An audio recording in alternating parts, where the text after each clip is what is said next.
No problem. I'm excited to do this, man. You know, I've been a fan, so you've Man, been thank getting you, it, brother. brother. Thank you, brother. Yes, And sir. it's just, man, it's so important that we let our voices be heard right now, and then we Man, you know, accept. I've been a fan, so you've Man, been thank getting you, it, brother. brother. Thank you, brother. Yes, And sir.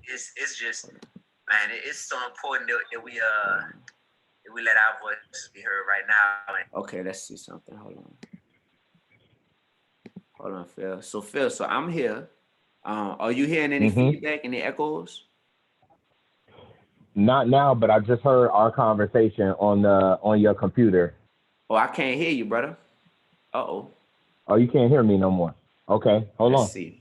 Hold on. You should be able to. Yep. It's not. I'm not hearing your audio now. And I was hearing you before. Hmm. Uh, Right. Um, hold on. Uh, so it's definitely catching my audio. We live on YouTube.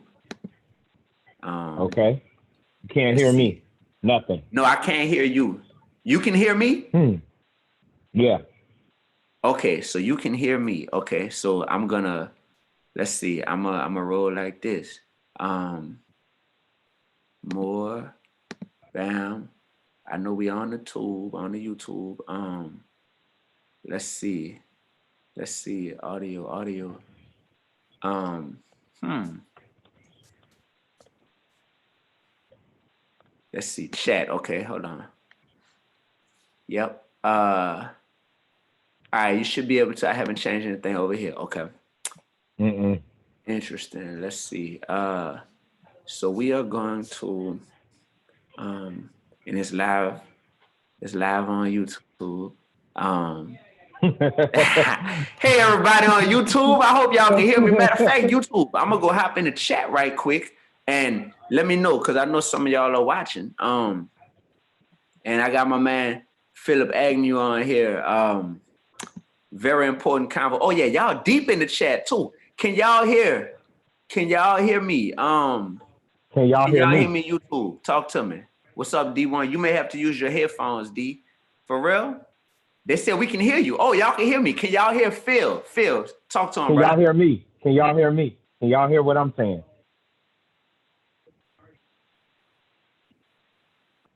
Can y'all hear? Y'all can hear both. So y'all can hear both Wow. of us.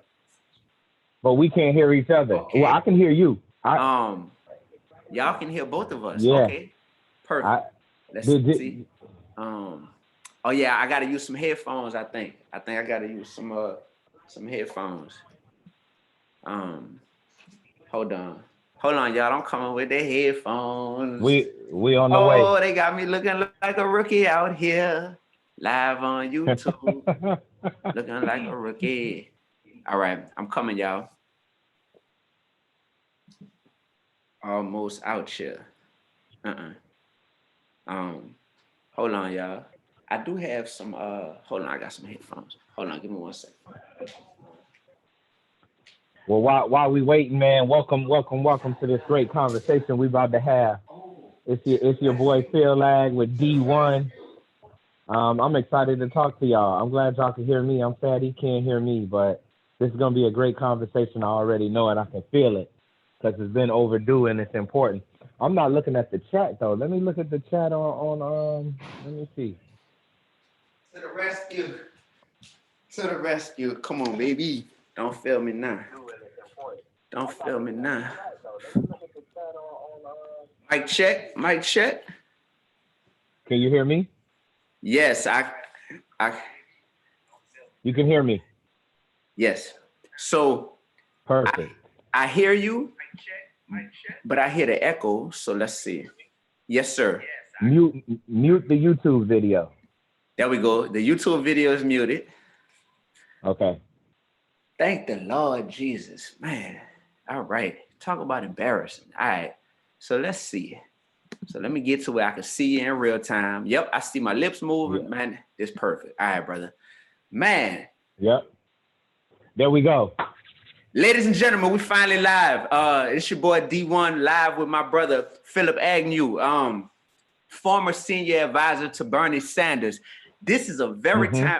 very timely conversation that no one is more qualified than Phil to speak to this. Hmm. Phil, how you doing Hmm. today, my man? How you doing? I'm amazing. I'm amazing. I was having a conversation yesterday, D1, and it was about this question: How are you?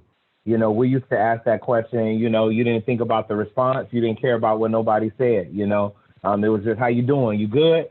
But I try to give more realistic answers, man. I feel very blessed right now. Honestly, I feel blessed because I have a roof over my head. I was feeling ill 2 weeks ago. I was able to go see the doctor. It wasn't corona, but I didn't have to worry about how much that was gonna cost. I got people around me. I got my youngest brother who lives here with me, who's a chef. You know what I'm saying? So I feel blessed because I absolutely know how bad it could be for people right now. So I feel good. I feel blessed. I feel happy. I'm excited about talking to you, man. Man, this is great, brother. This is great. So I'm gonna jump straight in because we have some important questions that are facing the nation right now, bro. First of all, Hmm. uh, why didn't Bernie Sanders end up winning, in your opinion, man? I mean, that's a really big question. And I'm still in the process of getting my thoughts together in a cohesive manner to be able to be more clear about that. But I think the simplest answer is he got less votes than the other dude, and I think there's a lot that goes into that. One of the reasons that people have been talking about is that black people weren't going out to vote in the numbers that is needed for a Democratic candidate to win. And I don't think it's because black people don't mess with Bernie Sanders or don't mess with the platform because I've seen them. I was knocking on those doors. I was talking to them. But the campaign, there were a lot of things the campaign still had to do to be able to close that gap. And at the end of the day, Joe Biden, I think, felt familiar to people.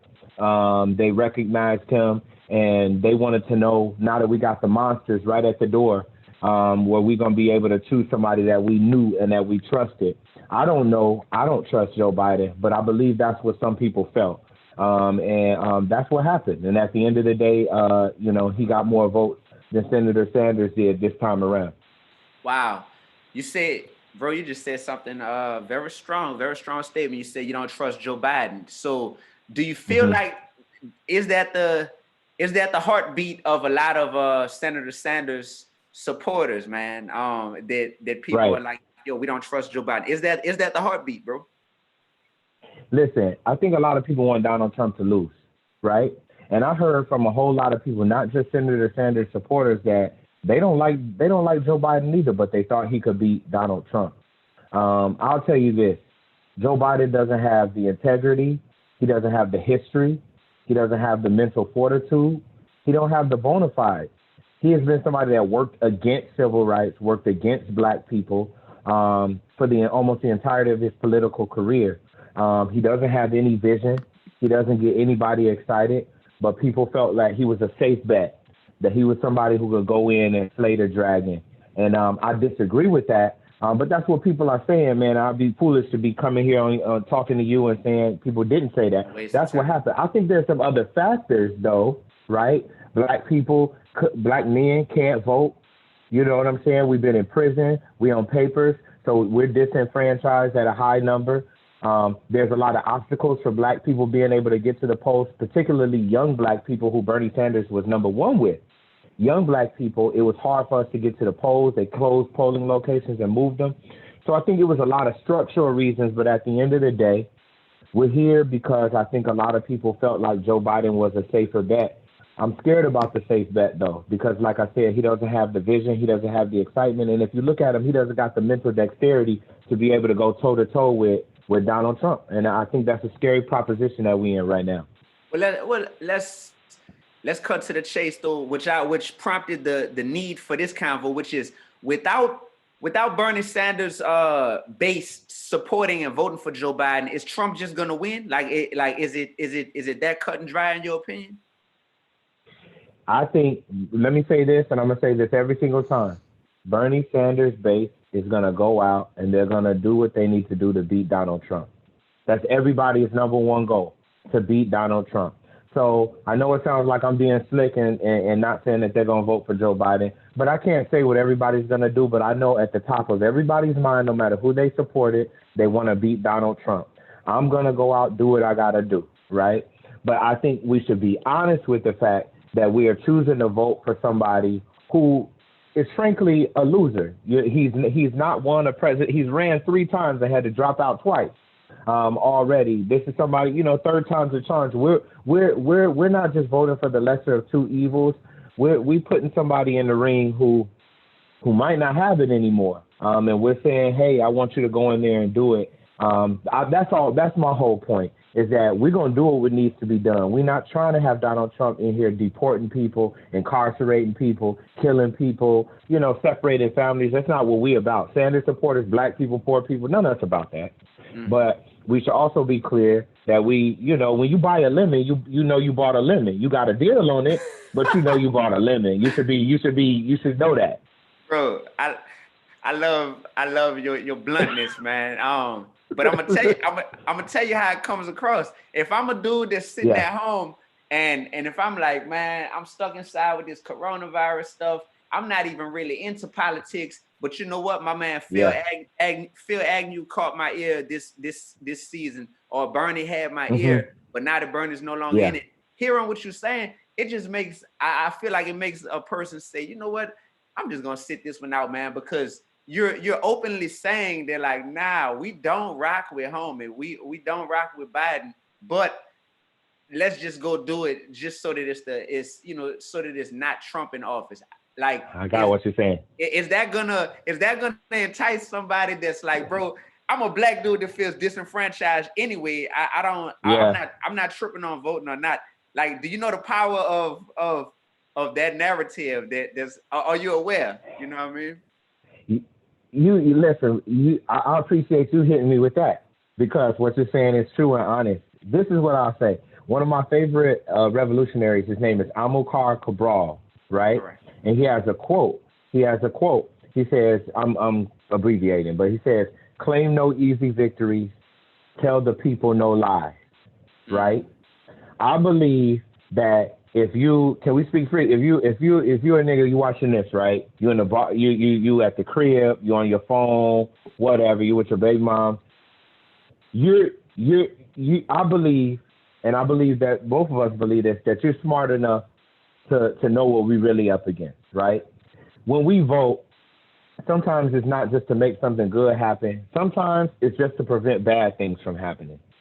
And I think getting Donald Trump out is not going to end what got him there. The hate, the racism, the misogyny. It's not going to eliminate. That thing is still going to exist. So we should be clear that getting him out isn't all we won. Like at the end of the movie, we defeated it, right? But having him in office has resulted in us passing a stimulus plan right now where trillions of dollars are going to businesses and where most black men are not going to be able to even get a check. Mm-hmm. If you're a black man, you owe child support, you're not getting a check. If you owe your bank any money, your bank they just said today that your bank is going to be able to take your $1,200 before you even see it. If you owe taxes, you understand, if you ain't paid taxes because you're not doing stuff like that, you're not getting a check. So these are not things we talk about. We talk about things being destined, right?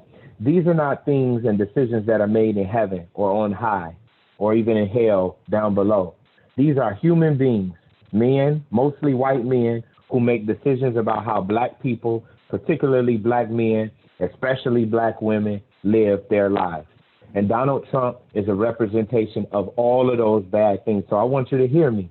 Donald Trump is one of the worst things that can happen to our people for the next 4 years. What we have a choice is, are we going to prevent bad things from happening? And I think that is enough to say, I'm going to go in and make this decision. Last thing I'm going to say on this, because I hate to talk too long, but when you go to the auction, right? When you go buy a car from the auction, you bought a car from the auction, but you also know I didn't have no car before. I need to go from point A to point B. I don't care how it looked. I don't care who did what in the car before this, but I need to get from point A to point B. Joe Biden is a car bought at auction. It's going to get you from point A to maybe point B, but he definitely not going to get us to point C, D, where we need to be, but he's going to prevent bad things from happening. And that's all I can really say about Joe Biden. Yeah, I feel that. Hey man, is it possible for any president, knowing all of the behind the scenes stuff that goes on, and I'm speaking from the perspective of a dude that's not in politics, and you look at it like, man, there's so many strings being pulled and so many rope-a-dopes taking place behind the scenes. Is it going to be possible for any president elected in this United States of America to ever get us where we really want to go as black people, as young people, as progressive people? You heard me? Yeah. Well, one, D, you are absolutely in politics, because everything is political. Everything we do, who we love, who we marry, where we live, who we serve, right, is all political. And I think you're a person that knows the power of your voice. So I would say to you publicly, you're absolutely in politics because whether you choose a side, there are people that follow you and say, well, if he's not choosing a side, I'm not choosing a side, And so I do want to say that before I begin, but I'm a revolutionary. And what that means is that I do not believe that the president of the empire of the United States is going to be able to get black people where we need to be, right? I think we need a radical reconstruction of the entire thing, start from the bottom. But that is also an unrealistic thing. People need to eat tomorrow, today. People need water today. People need housing today. People need healthcare today. People need to go to college today, right? And so I have to be able to hold two things, right? And so for me, I say the short answer to your question is no. There's going to be no president who can do what black people are deserving of in this country, which is black people are entitled to the entirety of the wealth of the Western world because we built all of it. Ain't no president gonna give us the whole Western world. That's not gonna happen. So we take that off the thing. I'm no longer looking for a president to do that because they can't. Now, what they can do is we can have a president, and I believe we would have had one in Senator Sanders. I believe we still can have one, right, who actually applies pressure from the executive office, right, that says that every human being deserves basic things, and I don't care what we got to do. I'm the president, and this is what we're going to do. That's what we see Donald Trump doing. Donald Trump is literally saying, I want to open up America. I want to make sure I give trillions of dollars to airplane companies, car companies, et cetera. And frankly, he's doing it. And so there are presidents, and there's precedent for a president to be able to go in and say, these are the things and the priorities I think this country needs to follow and do that. The last thing I'll say is governor and mayor. At the end of the day, if you're watching this and you say, I don't care about the president, I'm not listening to none of that. Phil said something that kind of confused me. I'm not messing with neither one of them. Mayor, governor, commissioner. Mayor, governor, commissioner. The commissioner, the mayor have probably more say over how many times you get pulled over what you get charged with, over how long you stay in county, how long you go to the pen. Have more say over that than the president does. And so I would say if you hear anything than what we're saying, it is possible for a mayor, a governor, or a commissioner to actually transform your whole life and how it looks. And that's what we should be paying attention to as well. Man, bro, you got so much energy, you got so much intellect. What was it? No, and my question is, when you take something like that and you're so used to being like such an organizer on your own terms and whatnot, what was it like? What did you learn about organizing by working with Senator Sanders' campaign, bro? That's what I need to know. You heard me? That's a question. I mean, I took it on knowing that I was joining into something that I was a foreign object into, right? And I had other foreign objects in there with me. I wasn't the Lone Ranger. I was in there with a woman, sister named Delaney, who was the HBCU director, Senator Nina Turner, who's an incredible organizer and surrogate and led the campaign. So it wasn't just me.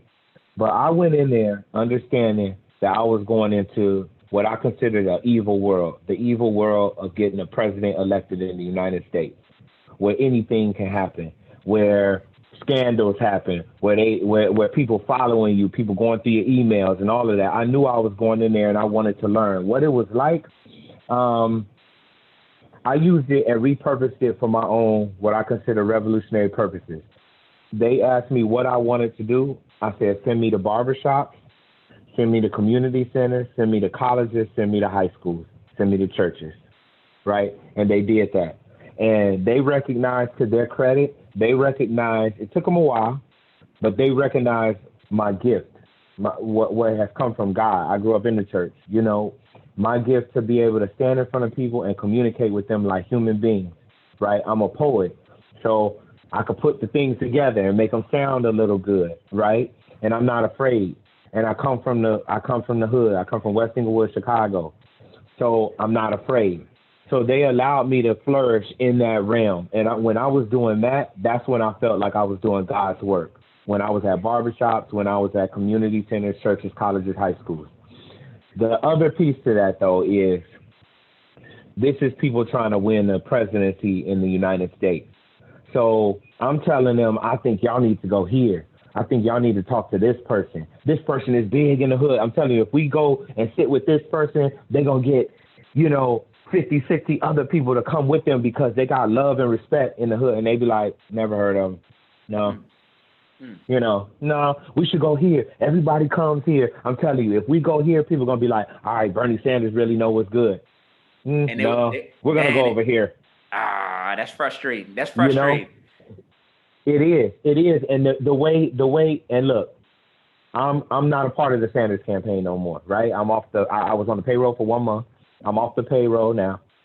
I didn't get paid for the entire time until 1 month ago. Just to be clear, I was volunteering because I wanted to be there. But hold on. Time out. Let's talk about, bro. That's a huge misconception that whenever people see someone affiliated with a presidential candidate, they automatically assume, oh, this person getting broke off heavily because you making all these appearances and you going all over. So you were only on the payroll for 1 month. Wow. 1 month. They asked me to come and be a part of it. And me thinking, I'm like, well, shoot, all right, if somebody want me to feature on their song, they're going to pay me for that. They want me to show up at their conference, they're going to pay me for that. So I'm thinking that's how this works. And they were like, nah, we need about 4 months of your life where this your main priority and you're not going to get paid. And I was like, oh, holla back. I can't do that. No. Was it Renee? Renee is the homie. Renee told me she's talking, and Renee is the reason I joined the campaign because I know her since 2005.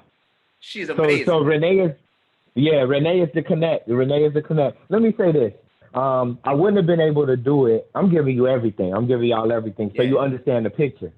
I wouldn't have been able to do it if I didn't have a fellowship. I got a fellowship not connected with the campaign at all. Right? Bro, when I helped start Dream Defenders, I committed to a life of not making money. I already knew that. I already had made money before. I already knew I committed to a life of not making money, or money will come. Money comes, it'll come. I never, you know what I'm saying? So I knew that. But I was able to get a fellowship. Someone offered me a fellowship to basically have a year where I wrote, I read, and I learned. So with that fellowship, I didn't have to worry about so much not getting paid with the campaign. Mm-hmm. So when the opportunity came, and look, I wasn't getting money like that with the fellowship at all. I'm just to be clear, but I wanted the experience. Killer Mike don't get paid, right? Cornel West not getting paid, right? Cardi B, no. These are all people who volunteer their time, right? And so I was like, cool, I'm down for that. And I get to travel around the country. They pay for that. They give you a per diem, which is to pay for your food, right? They pay for your hotel. So for me, I'm like, I'm going to go around the country. I'm going to meet good people. I'm going to do what I do. But going all the way back to your original thing, my whole goal was to be able to, frankly, be in communication with people like you, have other people begin to understand what I stood for through using the Sanders campaign as a platform for Black people who are on the left, who have radical politics, to do what we do. I made this shirt, right? I said, look, y'all need to have better shirts. You know what I'm saying? How can I bring this wave and bring it to this and let people know that firstly, the Sanders campaign is not bringing ideas to Black America. These are Black ideas.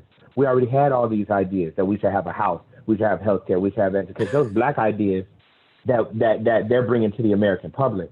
So I felt like this was our home. I should have been on this campaign because this is us anyway. Bro, you got that powerful video with these hands. You heard me? So with Yeah, yeah. with like this is the type of stuff that people think like, where did this guy come from? But they don't realize, like, no, like you said, this passion that I speak with, these analogies that I use, this stuff isn't new. This wasn't something that I went to school for. This is just inside of me. And another powerful video that you have is, man, talking about Jesus. You know what I'm saying? Because the Black church right now plays such a big role. I think we're seeing a revitalization of the Black church reclaiming their power and number one, putting out an accurate narrative about Jesus, because Jesus was a G. Jesus was a G. Come on, man. You know what I mean? Already turning over tables. Come on, man. Right. So right now, if Donald Trump is president and if the country is being run the way it is, like, in your opinion, what would Jesus do right now? You heard me?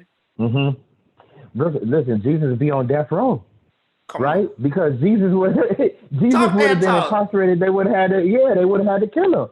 They would have had to kill him. And that's what happened to Jesus. Jesus got killed. Jesus got murdered by the state. Jesus got murdered with thieves, right? Right? So Jesus was murdered by the state. He wasn't murdered by the devil sending his demons from hell to go track him down. This was a man.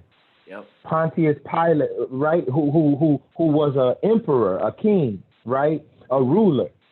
And he said, you represent a revolutionary thing. You're going into the church and saying this is not what serving God is about. You hanging out with prostitutes and you're telling them that they are worthy of being in the presence of the Son of God. You are raising people from the dead. You are taking prophets out of the jail, right? So if Jesus was around today, I mean, we would all walk differently. And to be honest, I grew up in the church, but I've had my own journey, right, where I'm starting to actually reclaim my relationship to the church, right? Because prosperity gospel has ruined the church. Yes. You got ministers with 8,000, 10,000, 11,000, maybe 1 million followers, right? Who rent out, who basically lease out the first 4 or 5 rows in their church for people who say, and they're telling everybody, you are poor because you are far from the love of God. And I am rich because I am at God's left or right, right? And prosperity gospel has destroyed the relationship of the Black church in the revolutionary struggle. And if you believe in anything, whether you are an imam, a reverend, a rabbi, what your tradition is a revolutionary tradition. It doesn't believe in borders. It don't believe in credit. You know what I'm saying? Reverend Barber says Jesus Christ never asked for a copay. He just healed. He just healed. I'm stealing that from Reverend Barber, but he just healed, right? And so for me, this walk is about not just reclaiming Jesus, but we have to reclaim what it looks like to be a Christian, a Muslim, a Jewish person, a Buddhist in the world, right? And people need to see, and the same thing with the movement. Same thing with the movement. People need to see, are you feeding? Are you clothing? You know, I don't want to hear the words. I heard great preachers all my life. I heard great speakers all my life. What are you doing for the people and where are we going?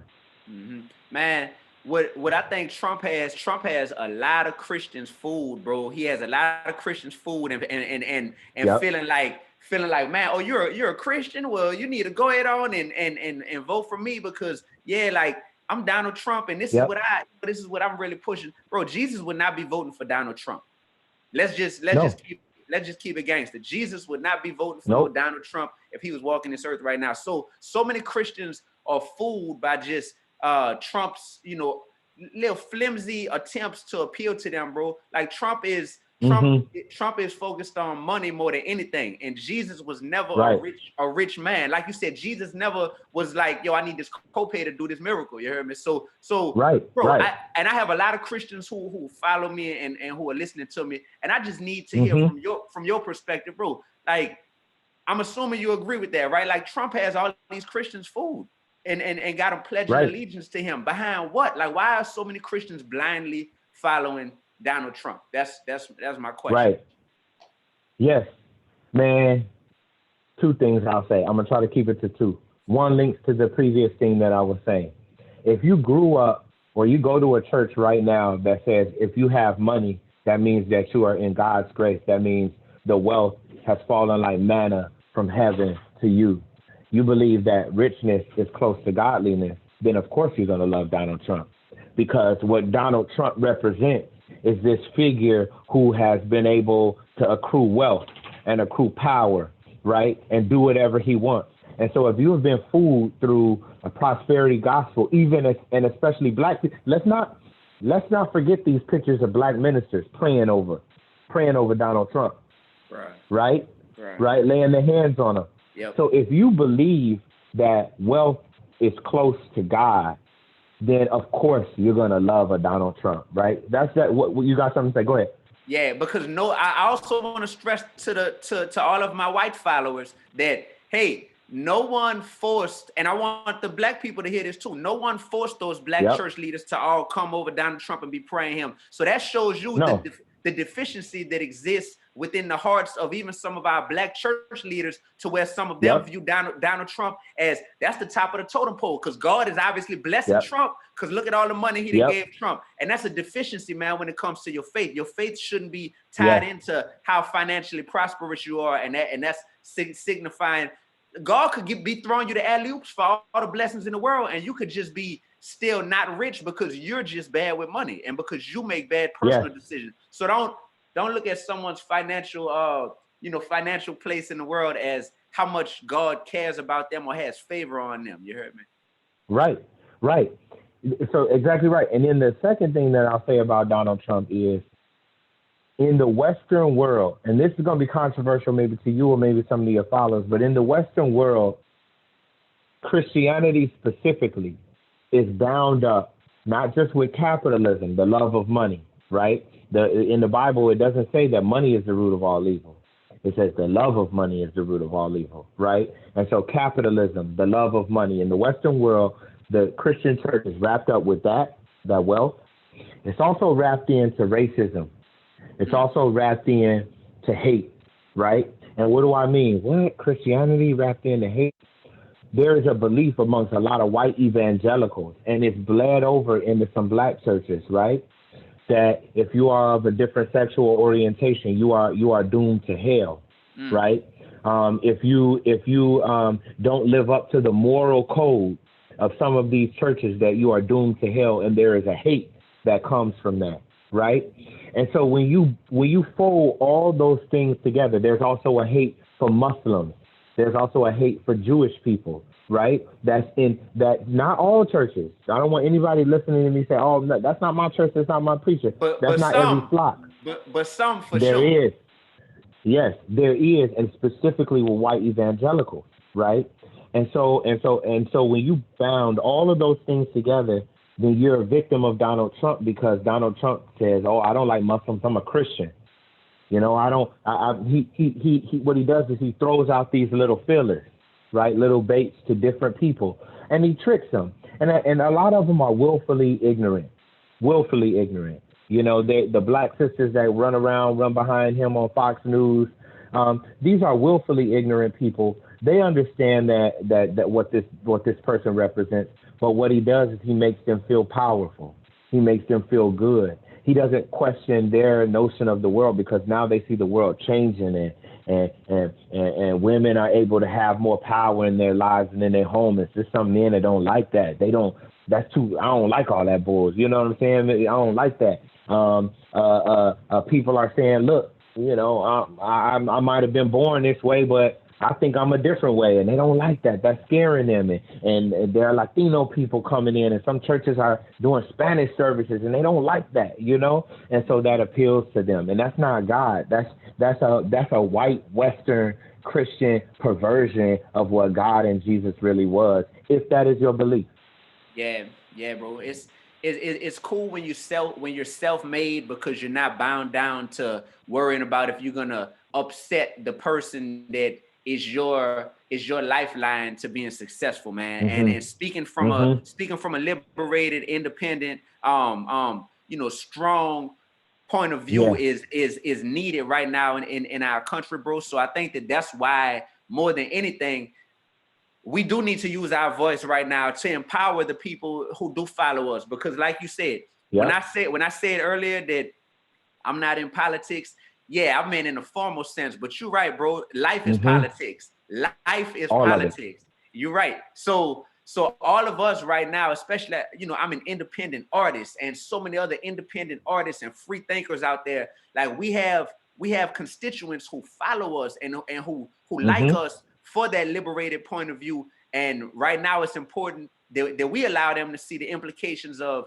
yo, I know sometimes being so independent and so like, yo, I kind of move to the beat of my own drum, that can cause people to say, man, I'm not feeling this candidate or this one.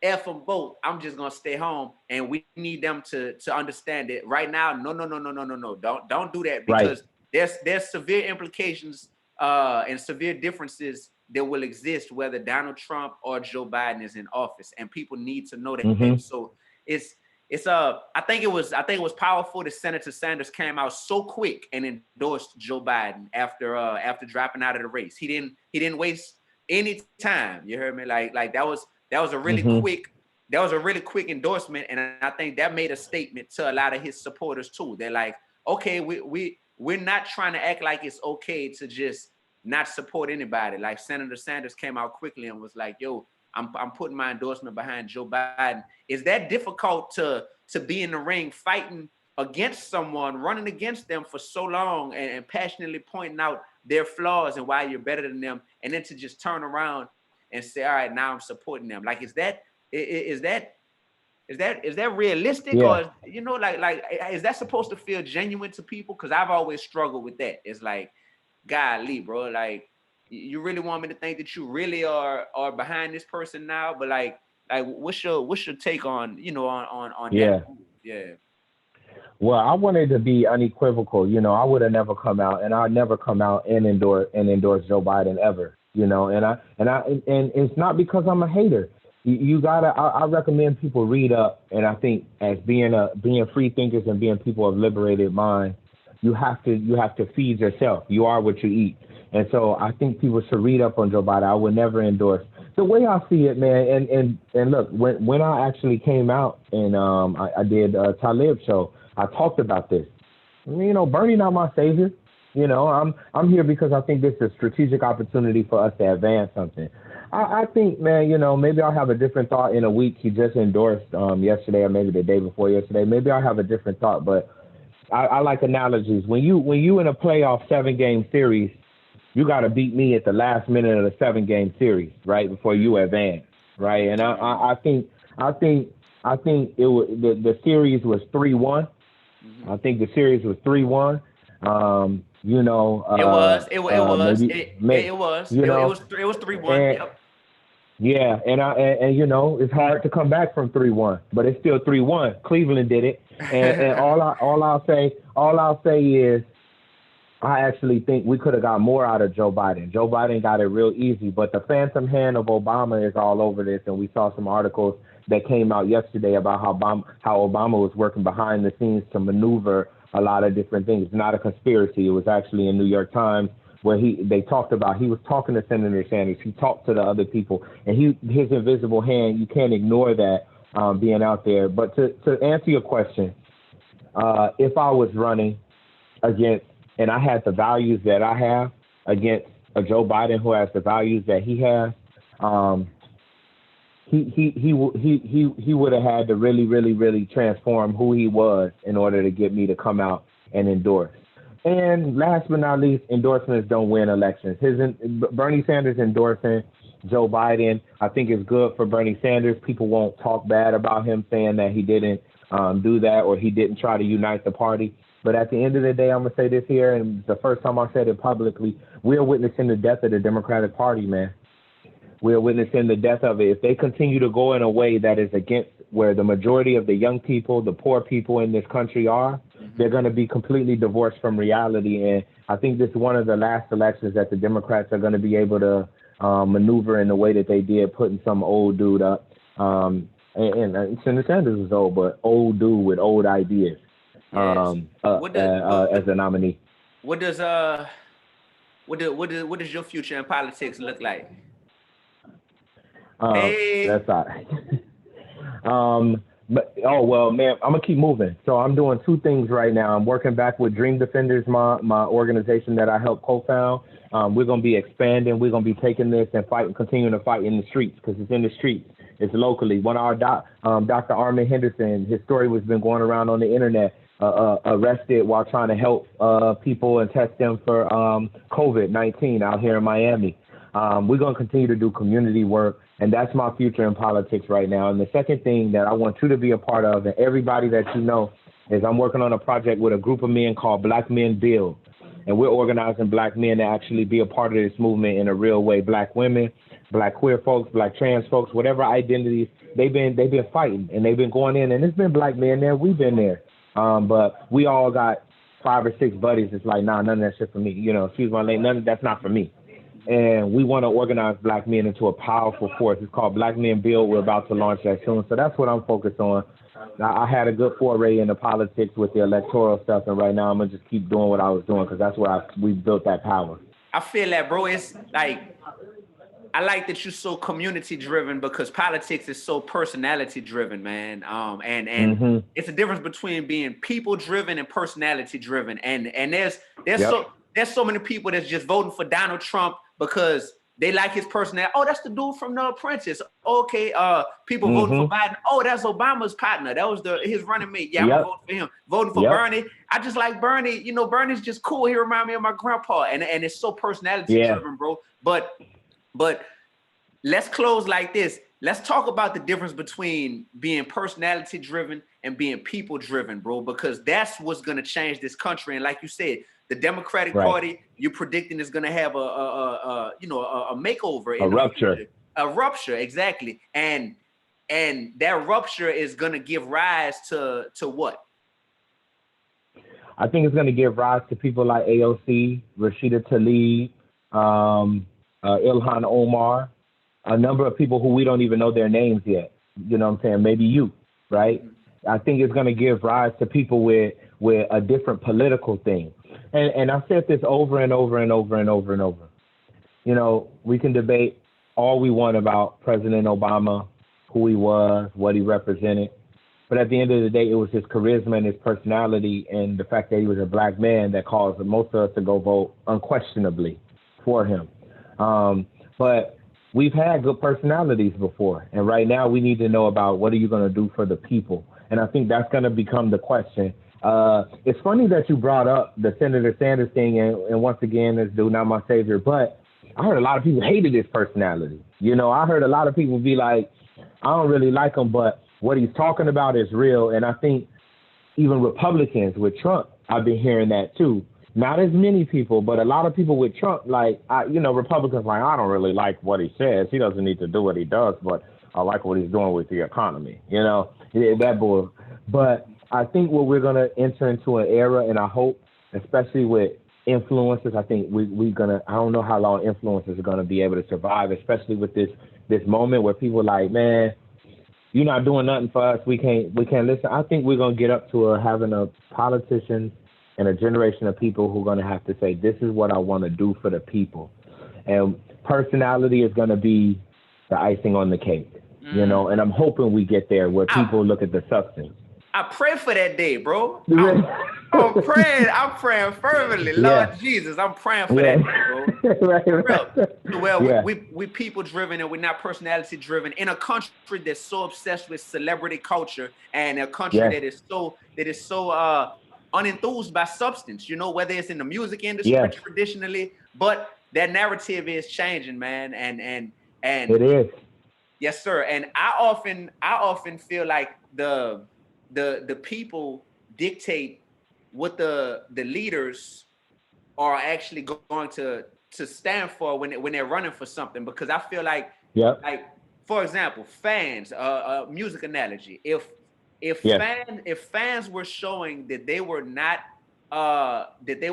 fans of snitches, for example, 6ix9ine just got out of jail, right? If fans unequivocally show that, oh no, you behave like that, and then you go and snitch on the same people you were doing it with, you get no support. It's a wrap. And guess what? Not only is it a wrap for him, but anybody else that was ever thinking about following in his footsteps, it's a wrap, because they're gonna look and say, oh man, like the people have spoken that we don't support that. If we show that we don't support rappers who are glorifying killing their own communities and infecting our Yep. own communities with poison that, you know, that we call drugs. If we see that there's not a demand for that, trust and believe there's a little 15-year-old dude who wants to get into the rap game who's gonna look and say, well, the people that's rapping about that aren't successful, but the D1s, the J. Coles of the world, the Kendricks of the world, this is actually winning. You know what? I think I'm gonna take Mm-hmm. I think, and we all from the hood. Me, J. Cole, Right. Kendrick, we all from the hood. So we all had to make an intentional decision to use our gift in a way that was meant to edify as opposed to tear down, you know. So, but the Mm-hmm. but Mm-hmm. the people determine that. So hopefully, you know, using music as an analogy to politics, and leadership, hopefully people understand moving forward that if if if they don't support just whoever had the biggest personality, but if we do that, and you know what, there's a lot to be proud of if you were ever a Bernie Sanders supporter. And I want to speak to Mm-hmm. the millions upon millions of people who have pledged their allegiance to Bernie Sanders either in 2016 or now, because there's a lot to be proud of. Because to say that his agenda was so different from, you know, the norm of who's running, he got a critical mass of people, bro. He got millions upon millions of people Yep.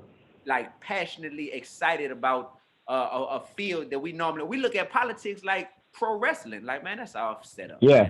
That's stuff. Theater.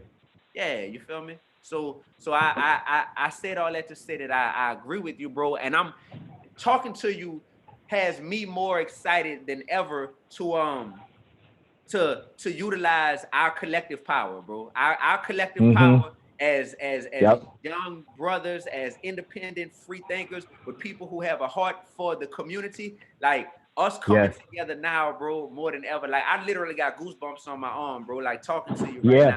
because of Yeah. everything. And I thank you for your leadership. You took the step that people like myself and others were just like, you know what, man, I bet they would like me to come help out their political campaign, but I'm good on that. Like I'm straight. You Yeah. did it. You did it. And I think that you're a better man because of it. And let me know if you agree with that. Do you feel like you genuinely Mm-hmm. have become a better man and a more potent leader because of that decision you made? Yeah.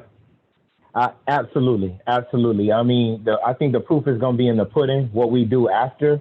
But at this point, and I'll end it here, man. At this point, we are now in relationship with one another. I'm now in relationship with people that I never would have known before, people who we don't even know about. I'm talking about white people in rural communities in Iowa, right, who are down with the get down, right? I'm black barbershop owners in South Carolina and in Arizona and in LA who are down with the get down, and I've been able to reach out and touch them. So I do feel like I'm a better person, a better organizer, a better man for it. And I actually, I want to end, especially this conversation, we're talking about Reverend McBride, man, and me being able to, for the last few years, be in relationship with a minister who I think is doing God's work here. You know, he's not telling people live hell on earth to get heaven when you die. He's talking about how do we build what we gonna live in right now. It's another thing that I'm happy, and I've been able to sit at his feet during this experience too. So I think I'll become a better Christian. You know, Yeah. my mom and dad would be happy with that. Talk that talk, Yeah. big dog. I love Yeah, it, bro. yeah. I love it. If you could go through the fire and come out as a better, bolder man of God and not just a watered down wash puppy, you heard me? Then Yep. you have won, bro. You have defeated Goliath. You feel me? You have defeated Mhm. the Yeah. the, the Goliath of capitalism and the lure of just fitting in. You chose to say, I'm still gonna Mhm. stand out. I'm better, bolder, and a bigger man of God because of it. You won. Ladies and gentlemen, my brother Philip Agnew, man. Thank you, Thank you, bro. man. Thank you. More Thank you. power Much to love, you. my brother. It's love, baby. Okay. So I'll talk to you soon. All right, family. Yes, Peace. sir. Mm-hmm. Let's see. All right, y'all. Y'all know I'm uh technologically a little illiterate right here. So I think I got my man Phil. I think he's off the call. I think, am I still on YouTube? Let me see. Uh I might still be on. Well, I'm about to get off. Look, y'all, we're gonna continue this conversation. That was a great convo. That was an unscripted convo. That was just a convo that was from the heart. And I wanted to speak to this brother because I know the importance of voting in 2020. Whoever you're gonna choose to vote for, yo. I won't get mad at you because of it. You can't get mad at me because of it. You a person just like I'm a person. But it's important that we allow people to understand what's at stake in this election. You hear me? So I was curious, all the millions of people that were pledging allegiance to Bernie Sanders, what are they gonna do now that Bernie Sanders dropped out? And I figured this was one of the best people in the world to speak to about that. So hope y'all enjoyed the conversation. I hope you quarantining real safe, yo, real safe. I hope that whatever you do, you keeping God first in your life. And we're gonna keep this thing moving. You heard me? You'll continue to hear from me on all my social media. My man, my man Phil, he's gonna continue. Y'all already heard everything. He's gonna continue. He's not stopping at all. So same on my end, man. D1 Music on all platforms. DEE, the #1 music. So hit me up. We'll continue this convo on YouTube or on Instagram or on Facebook or maybe on Twitter or maybe on Patreon or maybe on yeah, all that. Peace.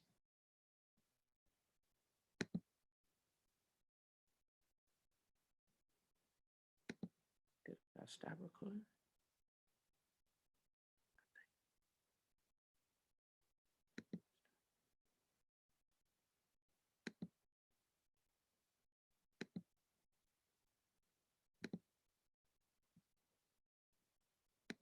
Hold on, y'all.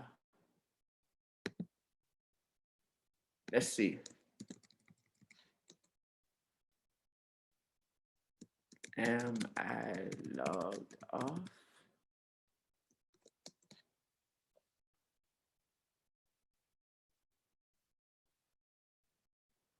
I'm in the comments. I think I'm logged off. God bless you. Wait, am I still logged on? Am I still logged on? I'm looking on my phone and I see me. Am I logged on? Y'all see me? Hold on, man. Y'all not supposed to see me. Oh, all right. Well, I'm still in this thing. Yeah. What's up, y'all? Man, this is okay. This is awkward now, but I'm just stay what's up. I'm gonna say what's up. All right. So if I turn the camera off, is it gonna log me off the chat? Hold on. Let's talk then. What?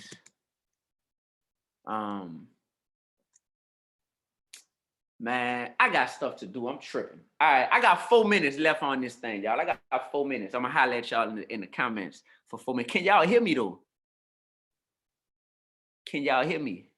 Click end meeting. All right, I'm gonna do it in 4 minutes, y'all.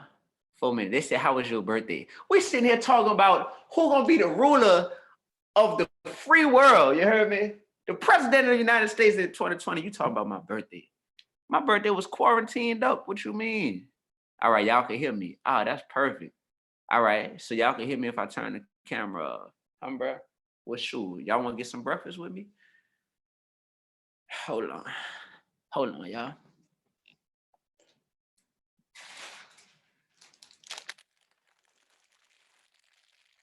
Breakfast with D1.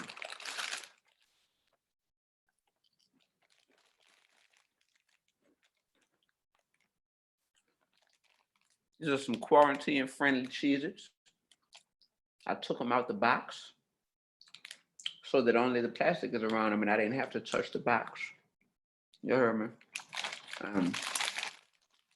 Make sure I rinse them off. And there you have it. Feeling good. I eat 20 cheeses and it fills me up till lunchtime. Well, all right, let's talk, man. We got a couple minutes left. Chico Montana, shout out to you. Please look into socialism before you align yourself with that. I'm not aligning myself with socialism. I don't know if it came across like that. Yeah, these are the extra toasted cheeses.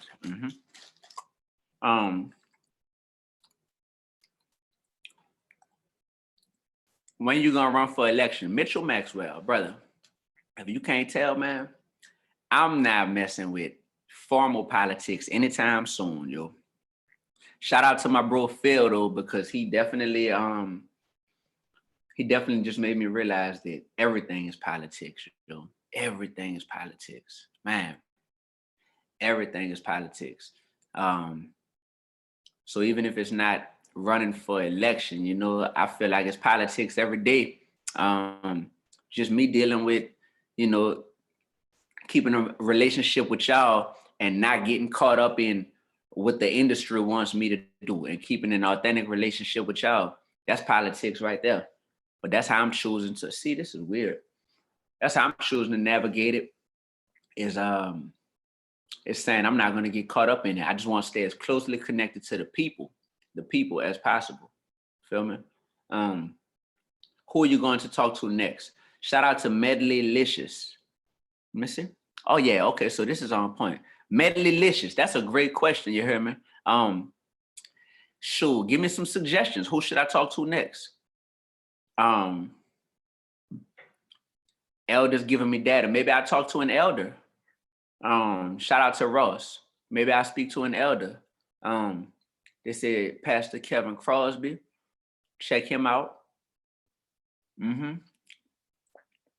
What would you say to the young folks that believe that our vote doesn't matter? At the end of the day, it's only two things that's going to happen. It's either going to be Donald Trump being the president or it's going to be Joe Biden. And you have a chance to play a role in that because we might not know what goes on behind the scenes, but we also don't know what goes on behind the scenes, if that makes sense. Like some of us won't vote because we don't know what goes on behind the scenes, but you should not vote because in actuality, you don't know how much or how little goes on behind the scenes. We can't verify that our vote doesn't matter. And some people are skeptical about if our vote does matter.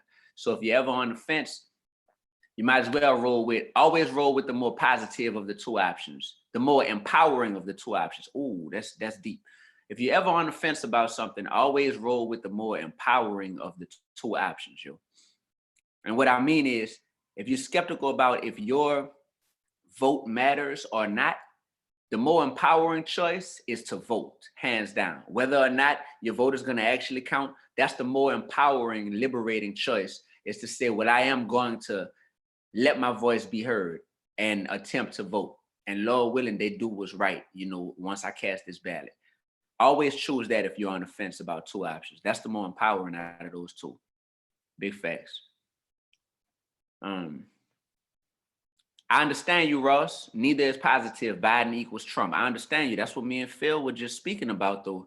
At the end of the day, you still got to vote for what you might consider the less toxic candidate.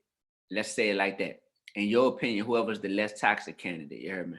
Oh, shout out to Albany, New York. Yeah, shout out to Jaden. Jaden, you trying to run for president? They said Jaden for prayers. Heard that. All love, y'all. All right, I'm about to get out of here now. Y'all be cool. I got some work to do. I love and I appreciate y'all. Thank y'all for rocking with me. This is something new for me that I wanted to use my YouTube platform for, because I know how important this 2020 election is. And I figured this was a great brother to bring on and speak with y'all.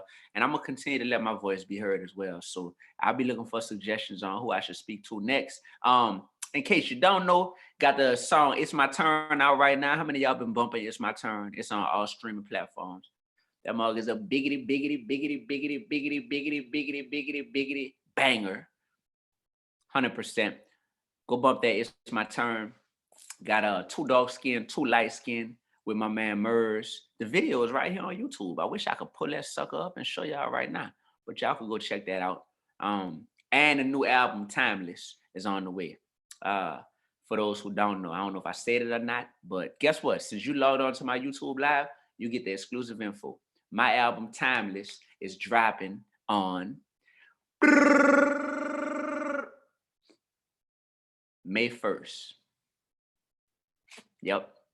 Timeless dropping May 1st. All right. So y'all get that. Y'all get ready to pre-save that sucker, pre-add that mug, pre-order that mug, whatever you gotta do. And I see y'all soon, man. Y'all have a blessed day. Be real, be righteous, be relevant. Mission, vision. Now, how you turn this off? All right, I'm trying to really end it now, y'all. Like, I'm tired of talking. Let's see. What do you do? Hold on. It say I'm already signed out of Zoom. Oh, end meeting.